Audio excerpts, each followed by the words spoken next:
എന്തോ ഒരു ആഘോഷം നടക്കാൻ പോകുന്നത് പോലുണ്ടല്ലോ. കൊട്ടാരത്തിൽ എല്ലാവരും തിരക്കിലാണല്ലോ. അങ്ങ് ദൂരെ തെരുവിലേക്ക് നോക്കൂ, അവിടെയും എന്തൊക്കെയോ ഒരുക്കങ്ങൾ. കൃഷ്ണ, നിന്റെ ഊഹം ശരിയാണ്. ഈ വർഷത്തെ ഇന്ദ്രപൂജയ്ക്കുള്ള ഒരുക്കങ്ങളാണ് ഇവിടെയും. ഇന്ദ്രപൂജയോ? നമ്മൾ എന്തിനാ ഇന്ദ്രനെ പൂജിക്കണം? നമ്മുടെ കന്നുകാലികൾക്കും കൃഷിക്കും ദോഷം വരാതിരിക്കാനും മഴ ലഭിക്കാനും വേണ്ടി എല്ലാ വർഷവും നടത്തുന്നതാണ് ഈ പൂജ. ദാദാ, അങ്ങ് എങ്ങോട്ടാണ് ഇത്ര തിരക്കിട്ട്? സഭാഗ്രഹത്തിൽ പൗരമുഖ്യന്മാരെല്ലാം കാത്തു നിൽക്കുന്നു. ഇന്ദ്രപൂജയുടെ അവസാന ഘട്ട ഒരുക്കങ്ങൾ വിലയിരുത്താൻ. രാജ്യകാര്യങ്ങൾ ചർച്ച ചെയ്യുന്നത് കേൾക്കാൻ ഞങ്ങൾക്കും താല്പര്യമുണ്ട്. ഞങ്ങളും കൂടി വന്നോട്ടെ. തീർച്ചയായും.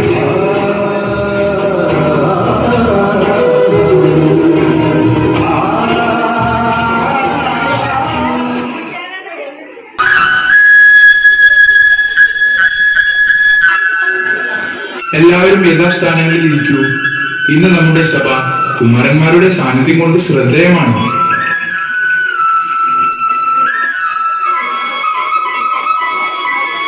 നമുക്ക് ചർച്ചകളിലേക്ക് കടക്കാം. പ്രധാനമന്ത്രി, എവിടം വരെയായി ഒരുക്കങ്ങൾ? അവസാന ഘട്ടത്തിലേക്ക് കടക്കുന്നു പ്രഭു. യാഗത്തിനുള്ള വസ്തുക്കൾ എല്ലാം ശേഖരിച്ചു കഴിഞ്ഞു.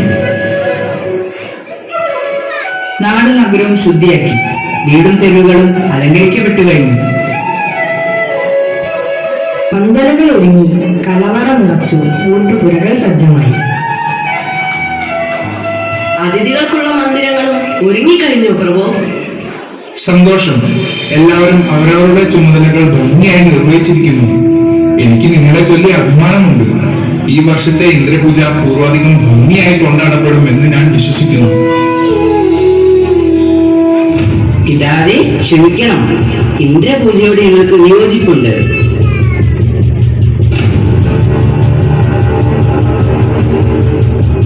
കൃഷ്ണ, അരുത്. സഭയിലിരിക്കാൻ അനുവാദം തന്നത് കാര്യങ്ങൾ കണ്ടും കേട്ടും മനസ്സിലാക്കാനാണ്. അഭിപ്രായം പറയാൻ മാത്രം നിങ്ങൾ വളർന്നിട്ടില്ല. ഞങ്ങളുടെ അഭിപ്രായം കേട്ടിട്ട് സഭ ഉചിതമായ ഒരു തീരുമാനമെടുക്കണം. തള്ളാനും കൊള്ളാനും കഴിവുള്ളവരാണല്ലോ നിങ്ങൾ. ശരിയാണ് പ്രഭു. യുവതലമുറയ്ക്ക് പറയാനുള്ളത് എന്താണെന്ന് നമുക്ക് നോക്കാം. ഗോപന്മാർ പൂജിക്കേണ്ടത് ഇന്ദ്രനെയല്ല, മറിച്ച് ഗോവർദ്ധന പർവ്വതത്തിനെയാണ് എന്നാണ് ഞങ്ങൾ കരുതുന്നത്. അമ്പാടിയിൽ മഴ പെയ്യാൻ കാരണം ഗോവർദ്ധനഗിരിയാണ്. അമ്പാടിയുടെ കുലപർവ്വതവും ഗോവർദ്ധനം തന്നെ. ചില പ്രതിസന്ധി ഘട്ടങ്ങളിൽ അമ്പാടിയുടെ സംരക്ഷകനാവാനും ഗോവർദ്ധനത്തിന് കഴിയും. അതുകൊണ്ട് ഇപ്രാവശ്യത്തെ പൂജ ഗോവർദ്ധന പർവ്വതത്തിന് സമർപ്പിക്കണം എന്നാണ് ഞങ്ങൾ ആവശ്യപ്പെടുന്നത്.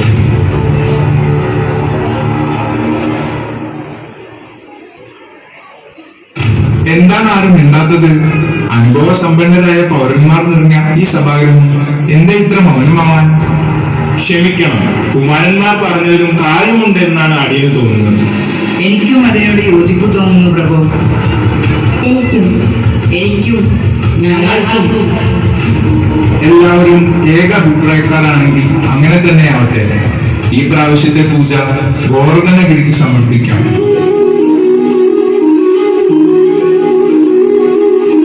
ഇനി വൈകിക്കേണ്ട, ആഘോഷങ്ങൾ തുടങ്ങട്ടെ.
ओम श्रीं क्लीं कृष्णाय गोवर्धन रूपाय सर्व सौभाग्यम गुरु गुरु स्वाहा।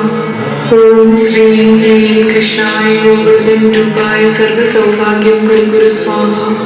ओम श्रीं क्लीं कृष्णाय गोवर्धन रूपाय सर्व सौभाग्यम गुरु गुरु स्वाहा।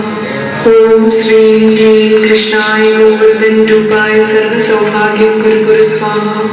ओम श्रीं क्लीं कृष्णाय गोवर्धन रूपाय सर्व सौभाग्यम गुरु गुरु स्वाहा। ओम श्रीं क्लीं कृष्णाय गोवर्धन रूपाय सर्व सौभाग्यम गुरु गुरु स्वाहा। ओम श्रीं क्लीं कृष्णाय गोवर्धन रूपाय सर्व सौभाग्यम गुरु गुरु स्वाहा। ओम श्रीं क्लीं कृष्णाय गोवर्धन रूपाय सर्व सौभाग्यम गुरु गुरु स्वाहा। ओम श्रीं क्लीं कृष्णाय गोवर्धन रूपाय सर्व सौभाग्यम गुरु गुरु स्वाहा।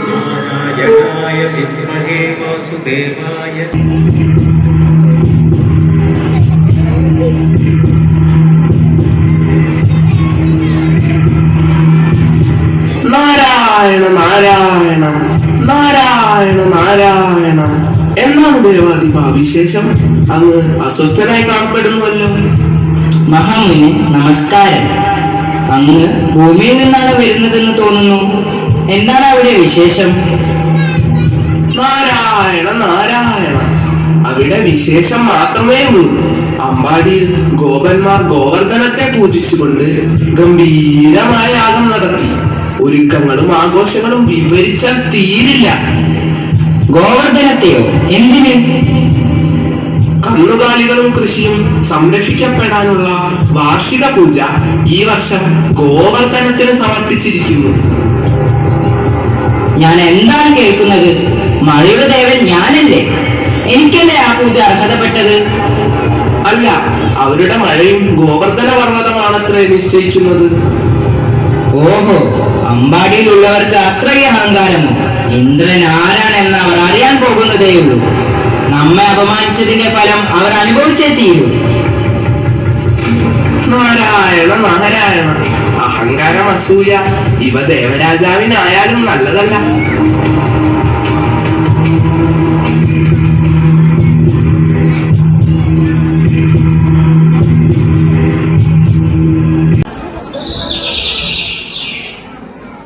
പൂജ ഫലിച്ചു എന്ന് തോന്നുന്നു. കിഴക്കൻ മാനത്ത് കാർമേഘങ്ങൾ ഉരുണ്ടുകൂടുന്നു. മഴ എപ്പോൾ വേണമെങ്കിലും പെയ്യാം. അതെ അതെ.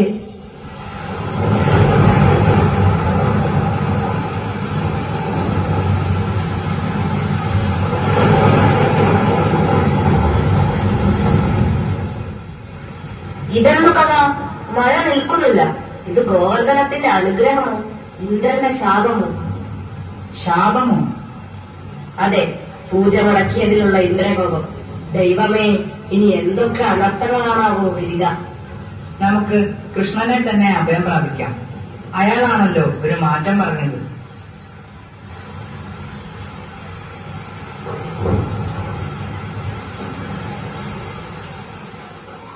കൃഷ്ണ രക്ഷിക്കണേ, കൃഷ്ണ രക്ഷിക്കണേ, കൃഷ്ണ രക്ഷിക്കണേ.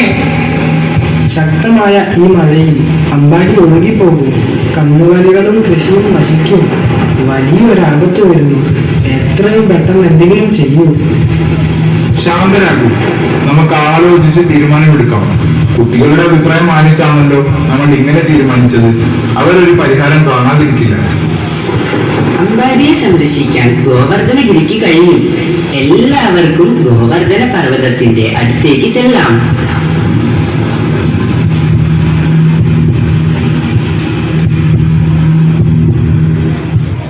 യാഗം നിനക്ക് സമർപ്പിച്ചത് വഴി ഇന്ദ്രകോപം അമ്പാടിക്ക് മേൽ പതിച്ചിരിക്കുന്നു. നീ തന്നെ ഞങ്ങളെ രക്ഷിക്കണം.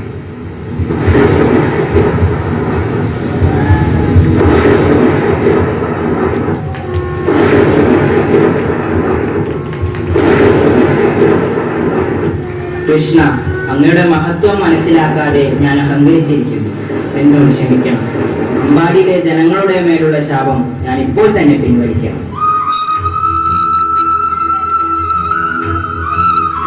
കൃഷ്ണ, അങ്ങയുടെ അനുഗ്രഹം കൊണ്ട് അമ്പാടിയിലെ ജനങ്ങൾ സുരക്ഷിതമായിരിക്കുന്നുവല്ലോ.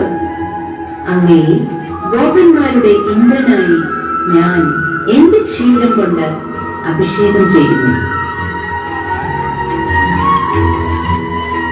അന്ന് കാലികളെ സംരക്ഷിക്കുന്നവൻ എന്ന അർത്ഥത്തിൽ ഇന്നു മുതൽ ഗോവിന്ദൻ എന്ന് അറിയപ്പെടുകയും ചെയ്യും. ഗോവിന്ദ ഗോവിന്ദ ഗോവിന്ദ. ഗോവിന്ദ